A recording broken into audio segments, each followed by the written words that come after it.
welcome to this edition of the OTT.X Wednesday Webinar series. I'm Eric Hansen from OTT.X. On behalf of the whole team, I want to thank you for joining us today. It's a privilege to share with you the experience, insights, information from the people that are shaping the OTT streaming industry. In today's crowded streaming market, competition for eyeballs is fierce. Getting content discovered is arguably the #1 challenge facing streamers and publishers. To help unravel some of the perplexing mysteries about gaining carriage and building viewership in FAST, we're excited to have with us 4 industry pioneers and experts for a panel discussion led by Wurl's head of strategy, Craig Heiting, a pioneer expert in his own right. Welcome, Craig. Thanks, Eric. Nice to see you. Great seeing you. So I'm ready to take it from here? It's all yours, yeah. Okay. If you just want to talk, we can do that too. No, all right. So although it's as Eric said, it's considered a young business, the FAST industry, it's really quickly, much more quick than it happened in cable. The FAST industry is becoming crowded. Some platforms are restricting the number of channels that they carry and even dropping channels to make room for channels that have newer or more popular content. All this means that content owners, you need to work a lot harder to get carriage. And once they get carriage, they have to attract viewers to gain and keep their position and ultimately make money, because that's all what any of us want, right? So to help navigate this increasingly competitive world, we have 3 amazing panelists, all representing the unique and similar challenges facing content owners and platforms today. First up, we have Jonathon Barbato. Jonathon is a longtime Hollywood executive and co-CEO of Best Ever Channels, currently distributing 9 channels on FAST. Jonathon has been at major studios such as Sony, MGM, the Outdoor Channel, and Stars, as well as helping the launch of Tubi. Jonathon, thank you for joining us today. Next up is Tony Brown. Since 2010, Tony has played an integral role in getting carriage and building viewership for EW Scripps channels, also of which there are 9, starting with the groundbreaking news channel formerly known as Newsy. Tony is Vice President of Digital Product Management and Business Operations for Scripps. Thanks for joining us, Tony. And finally, we have, last but not least, Josh Rosenblatt. Josh represents the distribution platforms as a result of his current position as head of strategic partnerships and content for Plex. Prior to Plex, Josh cut his content teeth as VP of Content Services for Ubiquity, also where we work together. So that was a lot of fun, and it's good to see you again, Josh. Thank you for joining us. And I should also add, in full disclosure, I consider all of these panelists my friends, and that should make this a very lively and informative discussion as we move through. So, Jonathon, I'm going to start with you. How has getting your channels carried on FAST platforms changed over the past year or so? Well, to the point you brought up, it's gotten harder, for one thing. And it's gotten harder because the shelf space has gotten scarcer, right? A lot of the platforms are deciding that they've got enough channels, or that they, they want to be a little bit more discriminate about what channels that they're launching. So, so that's the case. But it's also, I think, made folks like us who are supplying the channels have to hone in our craft a little bit tighter and build our brands a little bit smarter. So, Tony, you represent a pretty well-known studio. Are you seeing things becoming more difficult for you guys to get distribution as well? I would think so. I think my colleagues in distribution would be upset with me if I sat here and said their job had gotten any easier. I think in the last year or 2 years, all we've seen is that the job of getting carriage is harder and harder. That bar that exists for a channel continues to rise, and you really you have to be bringing your A game and be bringing some really exclusive and interesting content to get the attention of the platforms. So Josh, why are you making it so hard for these guys? I mean, seriously, how does Plex make carriage decisions for content? So the goal for us is to improve the service and the platform, right? The initial phase of FAST, which we're past, I think, was a gold rush to a certain degree, where content partners were creating channels as fast as they can to, to take advantage of the opportunity. But we've gotten to a point where there's that critical mass that we've hit. And now it's how do we lean into content that's going to improve the user experience, keep folks on longer, and their general enjoyment. And so that means premium content is key for us, right? So where initially the content we had was, nearly all independent content. Now, major studios, major network families, they're all in the game to a certain extent. And so that's, really important, and it helps, drive usage and attention to the service and all that. And then we've got niche offerings as well. And those are also really important. The user for Plex is, really into fandoms.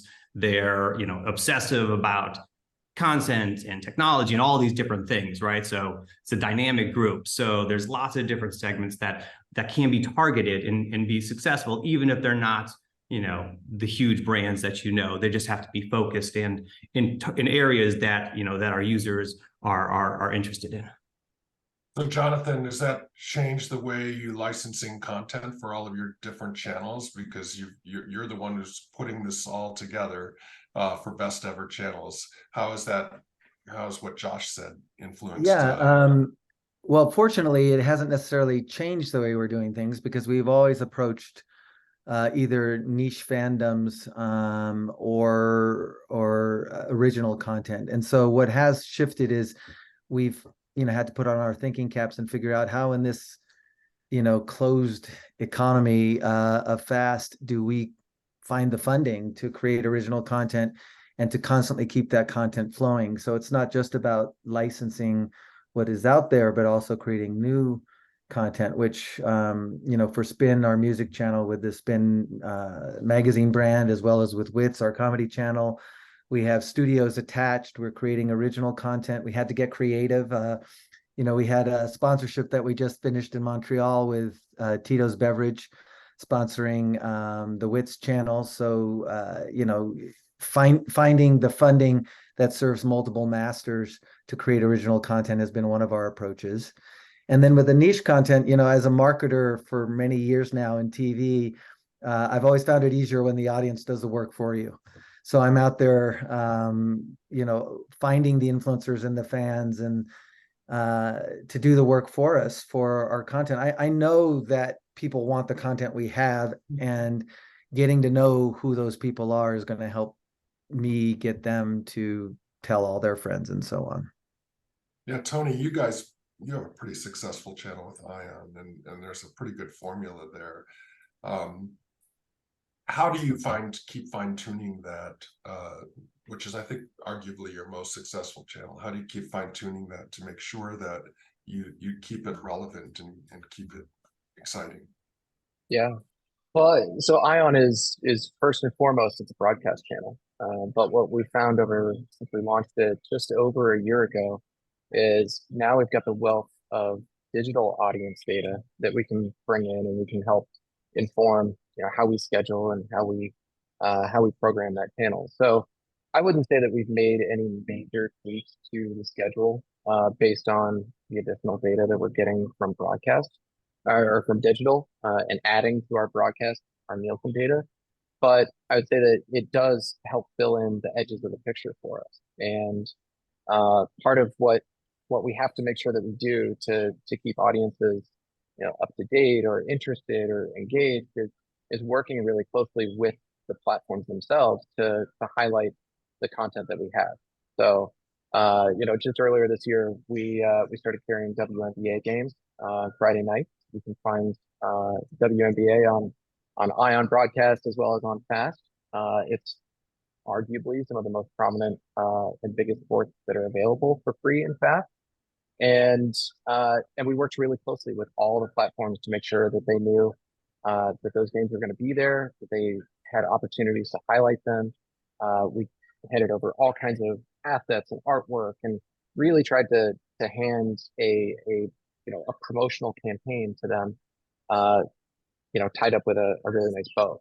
And that's something that we learned early on. So our portfolio is largely, like I said, broadcast channels, and turning them to fast channels meant a change in the way that we think about promotion and marketing. On the broadcast side, it's affiliates, it's their responsibility to come to an internal portal where they grab assets and they grab like their 15-second bumpers, and they find the poster art and everything that should go out in print, or however they're doing marketing in their local market. But and that doesn't really translate to fast. The original thinking was, we'll have our fast partner, our platform partners come into the same portal, and they'll grab assets, and they'll just be excited to be taking our channels, and they'll do that. And it took a number of conversations to convince the various powers that be that wasn't really going to happen, and that we really needed to dedicate a couple of folks to doing that outreach and that door knocking, in some cases cold calling, and letting the platforms know, what our content was going to be, what's our content strategy, what are our pillars for the month, what are our tentpole events that we have, and then also trying to get that same info out of the partners, understand where they're programming and where they're trying to highlight things, and then find a way to work together. So yeah, I know we're kind of bridging here into how do you build audience, but that's a big piece of how we've managed to keep our content interesting, is also by just making sure that people know what's there, and try to highlight it in that way. Yeah, and since you got on that a little bit, I'll get on my soapbox. How important is data in doing all of that? The data that you get back. Yeah, the data is, it's quickly, I think, become the sticking point in many of the distribution deals that happen in Fast, because the data is so valuable to both sides. And we obviously want to know in as much granularity as we can get how our content's performing and how the audience is viewing it, moving through our channels, and also to go out and be able to sell that and improve our yield.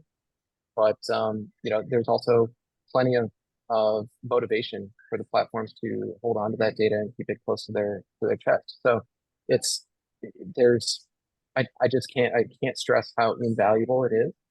But it's always hard to dig your heels in on a deal that's on the 99-yard line.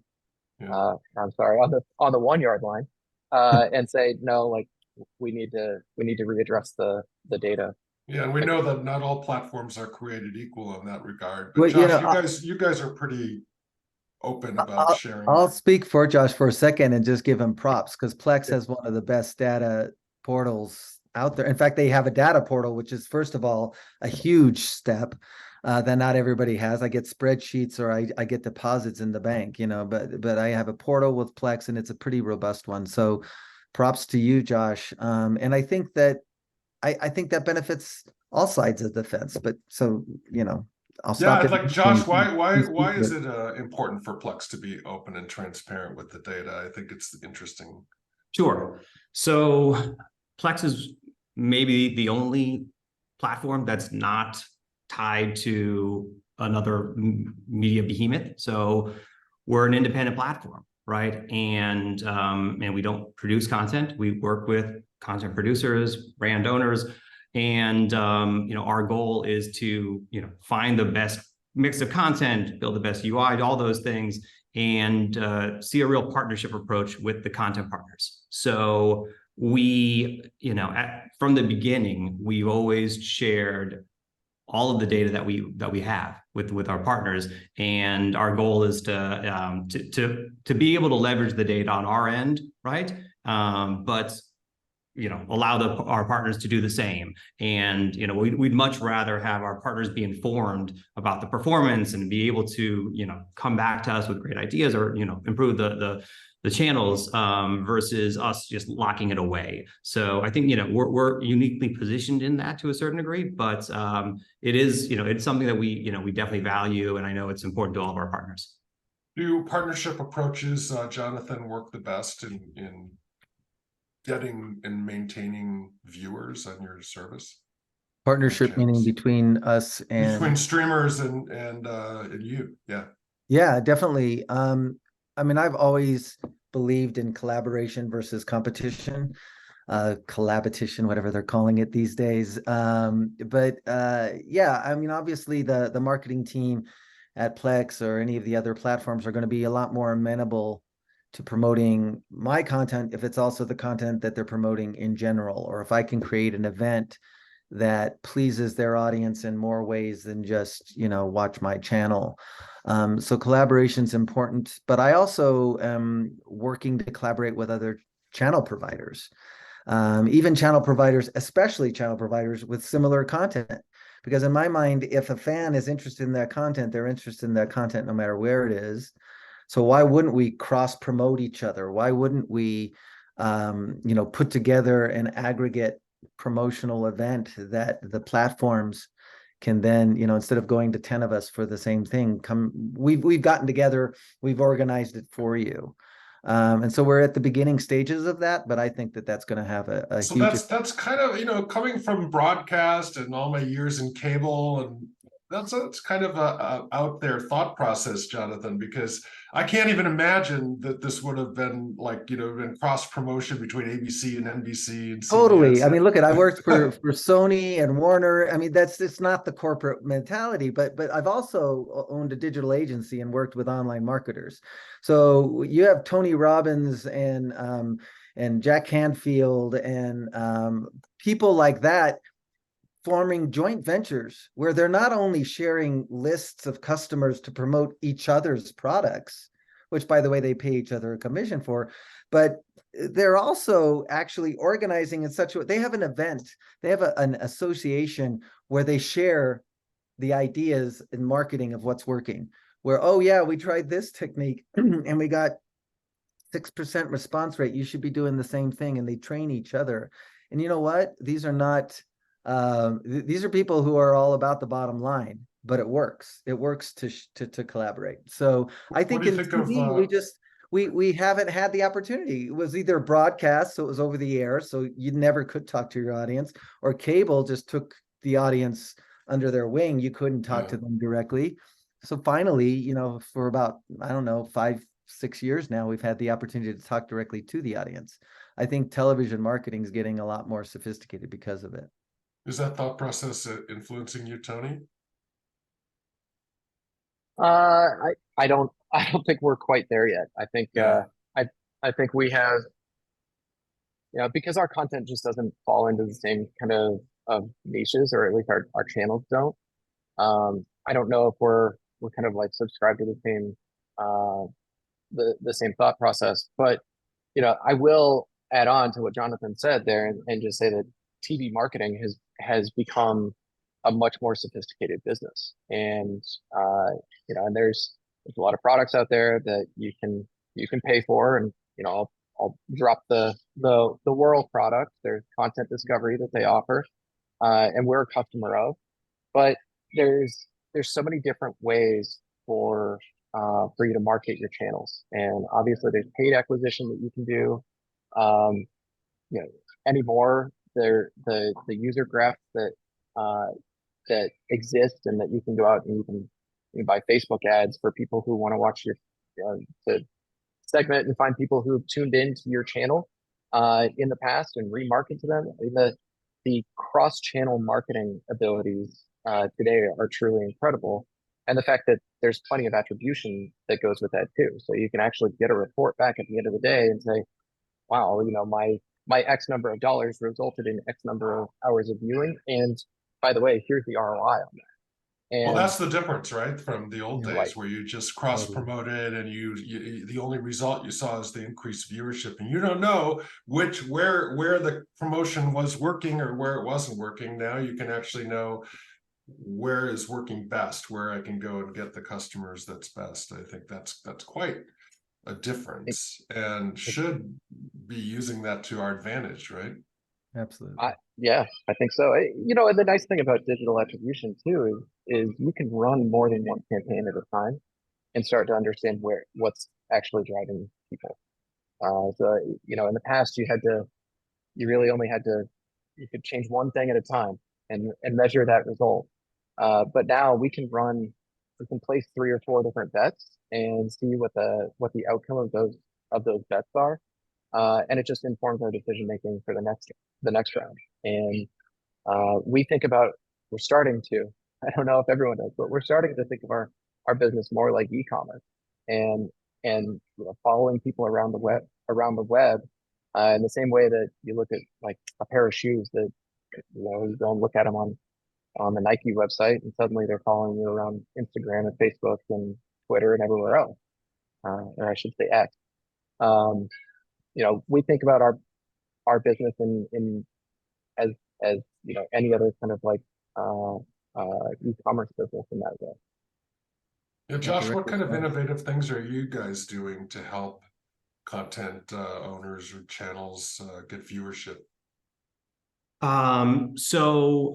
One of the things that we support, in addition to, you know, all of the normal push notifications, emails, etc., we have a couple of on-platform functionalities that are really effective. So we have add to watch list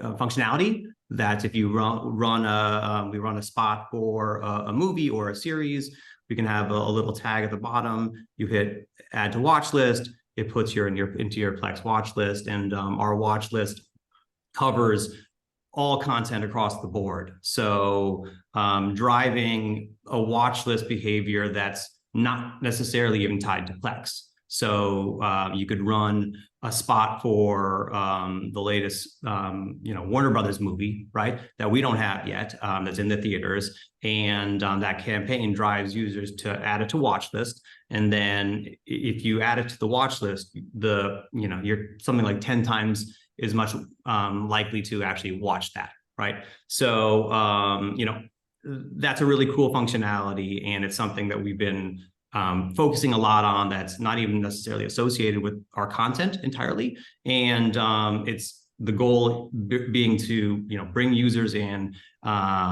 use it as a utility, and help folks, you know, manage their own watch history and what they have going. It's one of the things, like every Plex user, every Plex employee, I think, uses it like completely, right? And it's how they determine what they want to watch, what they, you know, they check off the stuff they watched to kind of remove it from the list.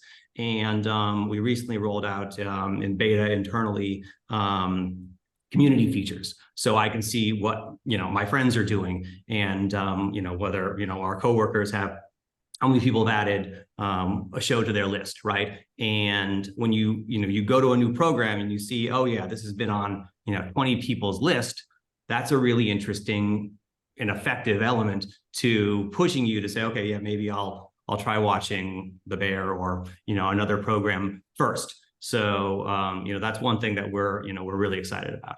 Yeah, so that, I mean, Plex has a little bit of an interesting double whammy, right? You want people to, you want the channels that you carry to be successful and well watched, but you also want to drive people into using Plex to get to those channels.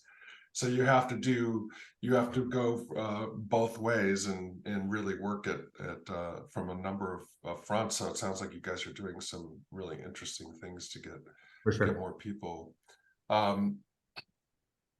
What other marketing things are you doing over there, Jonathon, at Best Ever Channels? Yeah, so so we had a great success with, I mean, well, who was it? Ogilvy that said, I know half my advertising isn't working, I just don't know which half. That's what's changing, right? Because you can now measure, you can actually have direct links in many cases, not all cases yet. But so we did a promotion using Natalie Cuomo, who's one of our comedians from Wits, but we also have she's also on Spin to some degree because of the crossover of her brand. And she's huge social following, huge TikTok, huge Instagram. And we launched a premiere of her latest comedy special. We created it for her. We launched it. It was selling on DVD, but we were also debuting it on the networks. And so she promoted the heck out of it in social media. She just posted and had direct links, and we actually saw the viewership bump up very, very, it was very trackable. You know, bump up proportionate to how many posts she was doing on which days. And like I said before, you know, my job is to get the influencers, the fandom, to discover the content no matter where it is. So collaborating with people like Plex or whoever else to do that is also in my wheelbox. It's we're going to be doing this promotion. She's got to send them somewhere. You know, what if we sent her to your platform, and you know, you reciprocated with marketing that sent them there, sent your audience there as well, who may not know who she is, and everybody wins in that scenario. So yeah, we're doing all sorts of things. That's one example. So what do you guys think of the, you know, when we talked at the beginning about the market getting crowded, or the EPG, I should say, getting crowded? I mean, when we were at cable, and this always bothers me a lot. So when I was in cable for a good part of my life, and we were always restricted by, even in broadcast, they were restricted by the little dial on the TV for, I mean, I know you guys are all way too young to remember that, but and then in cable, it was, you know, we had to go up and add more capacity to the plant every time we wanted to go from 12 channels to 36 channels to 54, like Bruce Springsteen was talking about. It was always a challenge, right, just to get more capability. We don't have that limitation anymore. There's no technical limitation, no reason, yet we have a lot of platforms that are, and not Plex, and we'll talk about why you don't believe that that's the way to go, but we have a lot of platforms that are talking about a limit, whatever limit. They all have different numbers too, which I think is very interesting. You know, it's 200, it's 220, it's 236, you know, or something. It's like crazy. It's like, you know, some engineer is doing this. What do you think about that as the future of the FAST industry, just kind of opening that up? Tony, I'll start with you. Well, I think in some ways it's inevitable, because on the service, I kind of want to have a threshold of what I think is quality. But you know, I think there's plenty of places for all of the content to exist. You look at like YouTube and Twitch is a, you know, totally open platform. And you know, I also think that those platforms and fast platforms will start to look a lot more like each other in the future. So yeah, I think the limits that are in place today are probably lower than we'll see in the future. I'm giving two kind of like contradicting answers, I realize, in what I'm saying right now. But you know, I think that we'll see fast platforms go one way or another. In it, and they'll either, you know, like Plex, basically just leave everything open and say, you know, if you've got a channel, come on over. And others will try to make their service, you know, more and more premium, and maybe there will be, you know, various monetization or economics at play in that. But mostly, I think the argument today comes down to discovery. You know, how do you adequately highlight 500 or 600 channels, especially if the main interface is a linear EPG? Yeah, that's a really, really tough way to go and scroll through 500 channels. And I tell you that as someone who often has to do that to go and find my own channels and be able to view them. So, you know, scrolling through that entire library is real tough. And luckily, I think we're starting to see, you see the linear EPG, but you also see more of a content first, you know, presentation. And to me, really all that says is, as a content provider or a channel provider, I got to be on my game with, my images in Gracenote have to be good. My EPG has to be really fantastic. The relationship that I build with the platform has to be good, because those editorial placements, when they're making decisions about who gets that top leaderboard, I want to always be in the top 5, of that consideration set. So as we see things shift, I think you just have to play both sides of that game. What do you think, Jonathan? Is the EPG, should it go the way of the dinosaur? Well, I think that is the reason why things are being limited. I think it's well over time for the long tail to be on television, for people to watch good long form quality content on TV, even in niche categories. But the reason why that isn't happening, or why maybe some platforms are restricting, is that EPG is, who's going to scroll down through 500 channels, 200 channels, nothing on, all of that. But I guarantee you there are people that want to watch channel 500. They just don't know it's there, or they don't know how to find it. And we're in the era of AI, which every week, let alone every day, is maturing, and voice activation. It's possible today to develop something that says, I want to watch something tonight with my wife, but we both saw all of the Bear, and we were blah blah blah blah blah. And with proper metadata, which, to Tony's point, metadata and categorizing your content is going to be tremendously important in the future, as it is already. But yeah, so I think, you should already know that customers watch that and serve them up something that's interesting to them. Yeah, but look, similar. I think I'm not alone in thinking sometimes I don't really know what I want to watch, and the recommendations aren't always spot on, and maybe they're spot on to what I have watched, but maybe I want something new. I want something mindless today. So AI could totally make that happen as well. They could use demographic data, psychographic data. All that I think is coming. It's just a matter of time, probably not as much time as we think. And so I think, speaking selfishly for us channel providers, the platforms should be thinking that way as well, not only in developing the interface, but also in nurturing an environment that can, that we as channel suppliers can live in the meantime, right? Don't Josh, kill us off one at a time.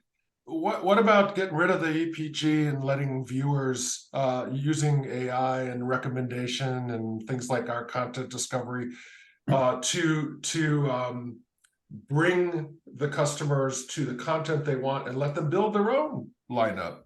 Sure. What do you think? Okay, there's a lot here, right? You didn't think it was going to be that complicated, that intense, huh? So, all right. I think the reality is that Plex, if you're in the US and watching Plex, you have access to over 450 channels, right? So it's a lot, right? You guys you have the most channels, I think, I'm guessing. Maybe, I don't know. It's not necessarily a numbers game. I think we try to add it, based on, what we think is going to perform and serve audiences and all that kind of stuff. So it's not like, okay, yeah, how do we get as many channels as fast as possible? Right. I think we have the ability to add channels quickly from a technical perspective, right? But that's, but we have to, slow ourselves down to make sure we're not getting ahead of our skis, right? Right now, we are primarily EPG based, right? And then secondarily, more of a hub model, right? And both models provide benefits, right? For whatever reason, people like the EPG, right? It's like it was dead 15 years ago. Wurl brought it back to a certain degree. Wurl and Pluto, I feel like brought it back, and it's comforting to a certain degree, right? And so for us, we have a good EPG. It can get better, right? And our goal is to continue to improve the EPG, but have the hub model where you can focus on the content categories include more recommendations and those types of things in a seamless and creative way, and have both. So I think for us, it's how do we improve both sides of it so that we have both a kind of a comfort food of the EPG for those that are interested in it, and that arrange it in a, from top to bottom based on categories and all that kind of stuff. You can find stuff that way, right? Because if you just have a hub model, you might not be able to find things still, right? Yeah. You're only going to be able to find what Netflix wants you to find, right? And that can be limiting in its own right. So right now we're thinking about both, and I'm excited about how that ends up working and improving our ability to promote the content within a FAST channel. So it would be interesting to see, have you guys done any studies on the demographics or the age of people that prefer the EPG or recommendation? I just think that, I don't know, I can't make any conjecture, but just knowing, from my own perspective, it would probably be the older people that like the EPG, and then that would indicate that it is going to go away eventually. I don't know, but I don't know what though, Greg. Yeah, this is a good question. I don't have that information, but it's interesting. Yeah. Go back 20 years. Oh God, 20 years to Blockbuster on every corner, right? And there was a Blockbuster on every corner, and they had the sort of just released and most popular sections. And then they had the back aisles, and we all, would go to the most popular just released section.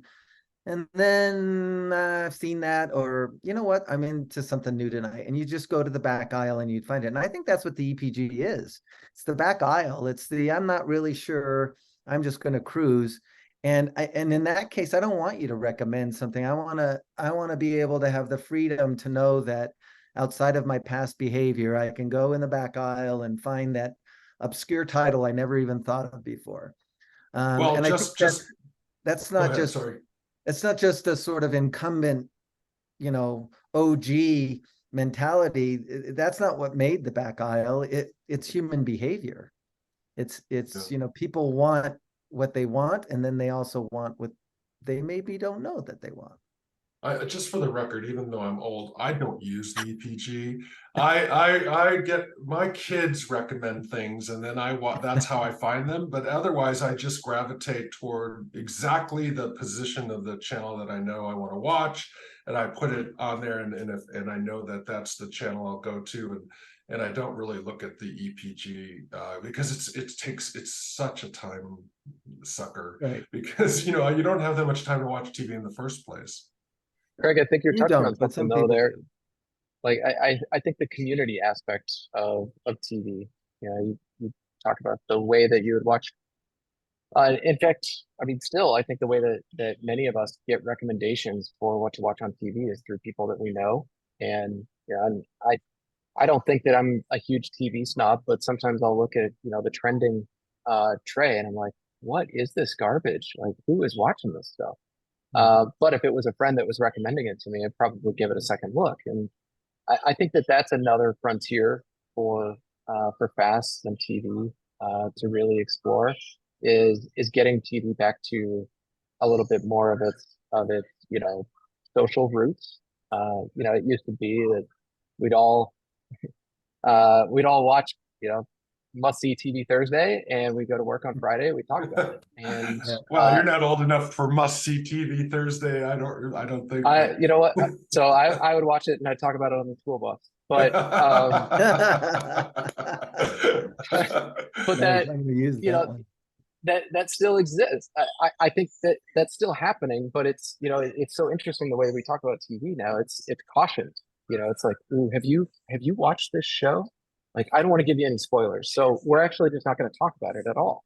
And it kind of ruins the whole feeling of watching TV with someone else. And so that's a piece that I would love to, that I the would water love for the cooler platforms effect, and that made a lot of content like really popular, the water cooler effect, right? And just talking about that, I mean, that's really the only way that I find content, honestly, today, is just people telling me that I needed to watch something. And it always happens, right? When you're at business dinners or with family or anything, they'll always talk about what the most popular thing is on TV at that moment. And Yeah. that's it's a pretty good, if they could package that up. So I think for us, we have a discovery service, right? Where, whether it's on your phone or, on your connected device, our home screen will allow you to search for anything, and it'll also, mix, the first hub might be the fast on Plex, right? But the second or third will be content from your other services. And so we'll highlight, what you might be interested in on HBO or Max, or Netflix, et cetera. So I think, as we're continuing to iterate, it's how do we build in, both content that we're surfacing from our channels and from our AVOD, as well as, other services, and it's still being making sense to the user. I think there are some instances where you turn on your Apple TV and a user goes and they see a show that's from, HBO or from Disney, and they don't have it, or it's transactional or whatever, and they get upset or something like that. So I think there's some pitfalls to it, but for us, we're still trying to bring everything together as much as possible. And I think as we iterate on the guide, it'll continue to improve and be really interesting. Yeah, all of you are using. That's an important distinction, that there's two types of TV viewing. There's the EPG based surfing, don't know what I want, gonna discover it. And then there's the nope, I just got recommended this show, I'm gonna go find it and watch it right now. And I think most people do both, some more than others, sometimes more than others. But as a programmer, something that we always focus on is not just getting content up on a fast channel, but also putting it into video on demand, advertiser video on demand, or otherwise, because once you get discovered, if I just discovered World's Greatest Motivators on More You, I'm going to want to watch all the episodes, and if I have it on demand, guess what? Now I can. And we find that viewership goes up exponentially. It doesn't just double if you have it on both platforms; it goes up exponentially on both. So, sure. I think all of you are using. All of you are using cross promotion. We touched on this a little bit earlier, and that still is, cross promotion is still probably king. I mean, even in content discovery or different things, you use that content discovery. It's interesting because I heard recently, I was out and someone said there was a technology that was being created to when you have an unsold ads to dynamically change the ad pod. My view is like, why would you do that? Because why wouldn't you just use the unsold inventory to cross promote for your other programs? I mean, how important is cross promotion to you, Tony? I think it's blocking and tackling in the, if you're going to run a suite or a portfolio, you got to be able to cross promote between them. So yeah, it's foundational. Yeah. I agree. I agree, Craig. I think the concept of inventory that's not sold, it should be filled with either, the channel partner should have a great slate, right? And most of the channels today have slates that are interesting and, fill the time with something that's not just we'll be back. So, I think blocking and tackling, it's okay. Do all of our partners have a slate that delivers something that's interesting and it doesn't churn people? And then, whenever we can have the opportunity to run a house ad for our partners, or content that we have, it's really, really fantastic, right? It helps, drive the favoriting channels. It drives adding to watch lists, all of those things that we really want. So yeah, I think it's those times where we still have unsold inventory and there's not a house ad that really bother people, right? Because oh my gosh, huh? Yeah, I said it's terrible.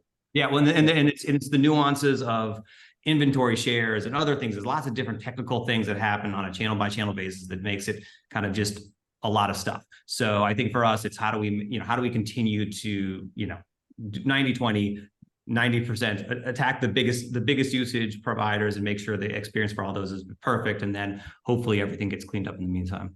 Yeah, Jonathan, I don't know about you, but to me, slate is a 4-letter word and should never be used. And when I see a slate, if it were one of my networks, I would jump through the TV if I ever saw a slate.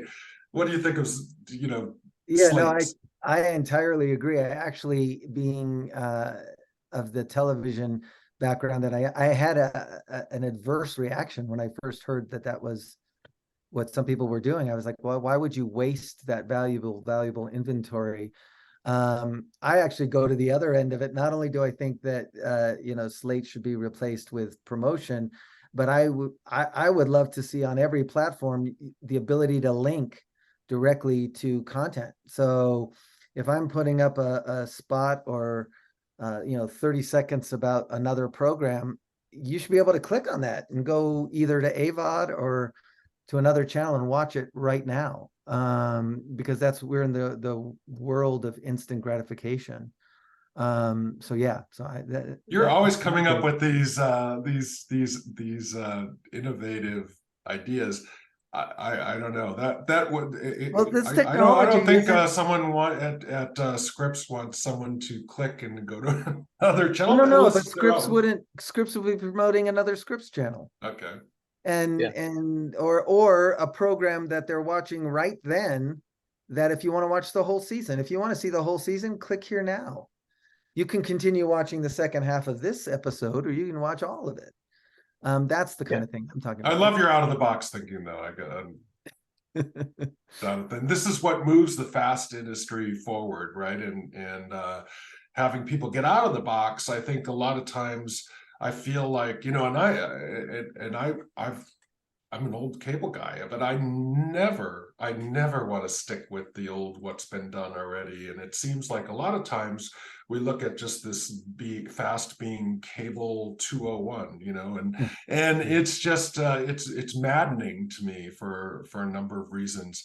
Do you think that there's still room for new channels to be created? Are you guys creating any new channels over at Best Ever and Scripps? And if so, isn't that a little daunting? I mean, how do you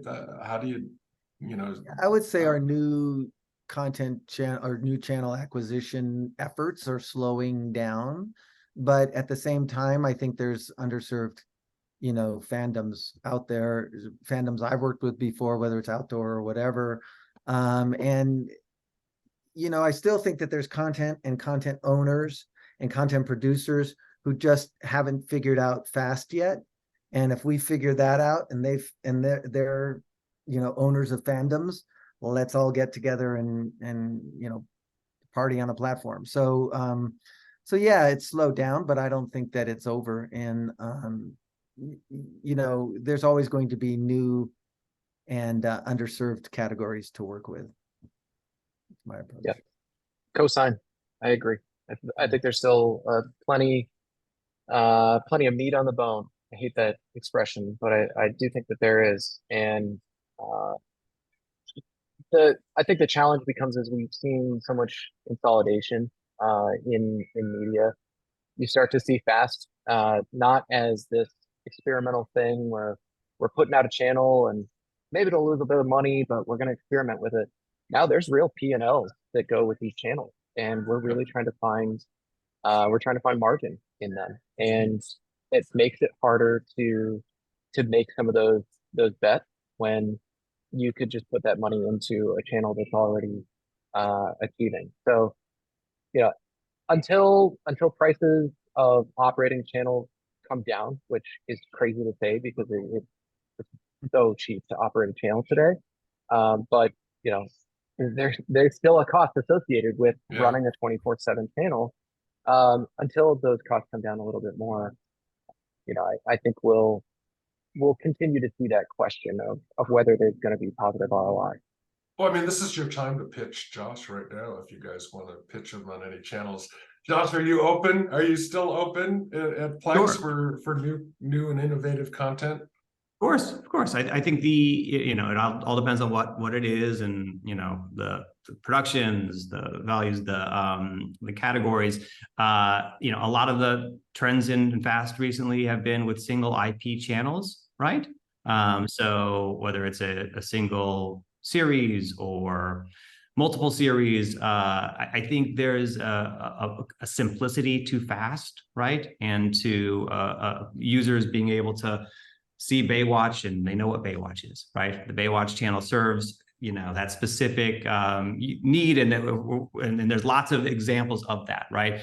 And I think there's always the question of how many single IP channels you can have, but to a certain degree, if they work, they work. And I think that's what's been really interesting to see, is that you can take niche categories and you can learn from it. So I think if it's something that's novel to us, right, then and we think there's something there, we'll try it, right? And you can't guarantee what it's necessarily going to do, but things definitely surprise you, right? It's not always what you expect will perform. So I think that's a part of the message here is that we know a lot, but in the end, performance comes down to the user, and that's always a little bit of a step further. A step further. Well, Jonathan, Tony, and Josh, thank you guys so much for joining me today. It was really fun. I could do this all day long and just keep going with these conversations and come up with new things to ask you guys. So maybe we can do this again sometime, but I really appreciate your time, and I'll turn it back to Eric. Hey, thanks a lot, Craig, Jonathan, Josh, Tony. Honestly, I feel like y'all just kind of scratched the surface here. There's a lot to this, isn't there? Yeah, definitely. I guess we didn't get it all figured out and answer all the questions today, but there's certainly a bunch of them that we did. Great conversation. And thanks so much for joining us today. Yeah, I agree with Craig. Let's get y'all back together again and do this again. And thanks also to all of you, our dear audience, for attending and for your continued support of OTT.X. As always, the session was recorded and be available on the OTT.X website at OTTX.org, along with a veritable cornucopia of videos and presentations from our online and in-person events over the last few years. So head on out there and check them out. Tell your friends. Also, we have It's a great thing. I just want to say OTT.X, this is the kind of thing that is just makes you guys so valuable doing these. I really appreciate it. Thank you so much for saying that. And we love it. We learned a lot, actually, at least a little anyway, maybe a lot, not a lot, but we learned a little from the COVID days. And this is one of the things that I think is actually a benefit, right? From that, shining the light on this technology and giving us, even us hacks out here, the ability to take content into the streamosphere. So thanks for that, Craig.